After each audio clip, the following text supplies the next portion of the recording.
तो आज मैं जा रही थी मेरी नानी के घर, क्योंकि वहाँ पर जो है पाई की दावत थी, वही हॉल आर पाई लवर्स। तो बस उनका यही ख्याल था सबको बुला लेते हैं, इस तरह से जो है ना गेट टुगेदर भी हो जाएगा। रात को जब घर आना था तो मेरी एक कज़न के बहुत ज़्यादा इंसिस्ट करने पे हमें वहाँ रहना पड़ा। अच्छा, बहुत देर से बाद जो है ना इस तरह का मौका आया था कि सब रह रहे होते और सब जो है बहुत एक्साइटेड थे इस चीज़ को लेकर। अच्छा, अगर मैं अपनी बात करूँ ना तो मेरा तो समर हॉलीडे गुजरता ही मेरी नानी के घर था। यहाँ मेरी वेकेशन स्टार्ट हुई और मैं अपना बैग लेकर पहुँच जाती होती थी, और मैंने इवन अपना समर वर्क भी वहीं पर ही करना होता था। इतना मुझे शौक था। मेरे तो कितने साल इसी तरह से चलता रहा, बल्कि अभी कुछ टाइम से जो है ना मैं इतनी मसरूफ़ हो गई हूँ कि अब मेरा यहाँ पर जाना नहीं होता। नहीं तो लास्ट 3-2 ईयर्स बिफोर भी हम जाते ही रहते थे।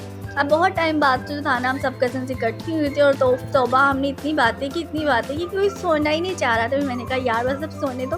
रात के 1:30-2 बज गए और हम सुबह के 11 बजे उठे, और सबसे लेट मैं ही उठी थी और मेरी 2-3 कज़न्स, और मुझे लग रहा था कि मैं लेट हो गई हूँ और जो है ना सब उठ चुके होंगे, क्योंकि अक्सर ऐसा होता है सब जाग चुके होते हैं, मैं लेट पहुँच रही होती हूँ नीचे।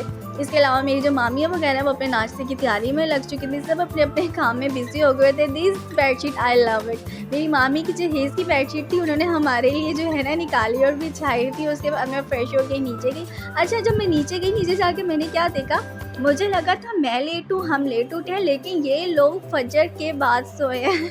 मतलब अम्मी, खाला, मामी, इनकी इतनी बातें थी, इनको इतनी बातें करनी थी कि इनके लिए पूरी रात भी कम पड़ी थी। उन्होंने सारी रात इस तरह से गुजारी है। उसके बाद नाश्ता आ चुका था। अच्छा, बचपन में जब हम अपनी नानी के घर जाते थे ना, हमसे पूछा जाता था ना आप लोगों ने क्या करना है नाश्ता, हमें हलवा पूड़ी तो कहना नहीं आता था, हम कहते थे हलिया पूड़ी। और इस चीज़ पे हम लोगों का इतना मजाक बनता होता था कि बस हमें इस चीज़ पे इतना चिढ़ाया जाता होता था कि जब नेक्स्ट हमारा जाना होता था तो हमसे पूछा जाता था अच्छा तुम लोग हलिया पूड़ी खाने आए हो। मतलब इस चीज़ को लेकर ना ऐसी बहुत सी बातें हैं जो इस ब्लॉग में नहीं हो सकती।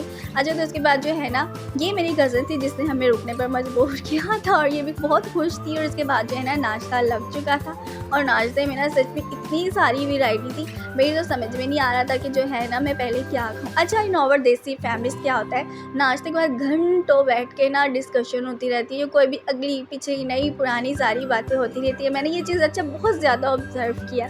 ये 2 चींगे मींगे, इनकी एज में हमारे हाथों में तो बस खिलौने होते थे, और इनकी एज में इनको देखे ज़रा ये किस तरह से फ़ोन में बिज़ी हैं। इनको ये भी ये गर्ल्स की अपनी प्ले हाउस में बैठे, प्ले हाउस में बैठ के भी जो है ना इनको ना फ़ोन ही यूज़ करना है। लेकिन फिर भी हमारे अंदर का बच्चा जो है ना अभी तक ख़त्म नहीं हुआ।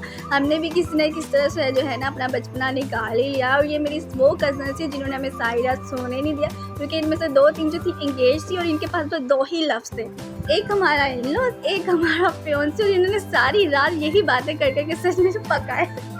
और मेरी तो फिर किसी ने वीडियो ही नहीं बनाई। मैंने कहा जिसका व्लॉग है उसको तो कोई बीच में ले ही नहीं रहा। Then we took more pictures, और हमने सच में इतनी पिक्चर्स ली। हम जब इकट्ठे हो जाते हैं ना, वैसे पोज मार मार के पिक्चर्स लेते हैं ना, हमें बड़ा शौक है पिक्चर्स लेने का। उसके बाद जो है ना खाना बन रहा था, और इन 3 लोगों के नीचे जो है ना मैटर बिछाया नहीं जा रहा था। खाना खाया, खाने के बाद जो था ना सबकी घर की तैयारी थी, सबको अपने अपने घर की तैयारी पर करनी थी, और सबको अपने अपने घर जाना था। सच में ना नानी के घर रहने का ना मज़ा और बात ही कुछ और है, बहुत मज़ा आता है। व्लॉग का यहीं पे होता है end. Thanks for watch, have a great day, bye.